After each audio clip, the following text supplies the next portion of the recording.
আশা করি ভালো আছেন। আমি ভালো আছি। আমাদের দিকে প্রচুর ঠান্ডা। আপনার দিকে এখন ঠান্ডা লাগছে কিনা বলতে পারছি না।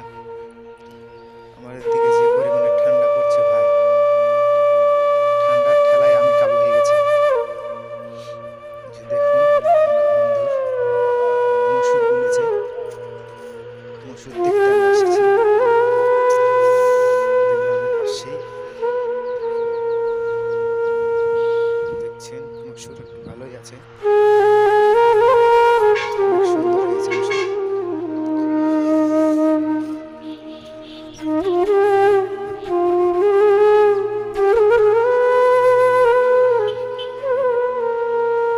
এবার আপনার প্রচুর পরিমাণে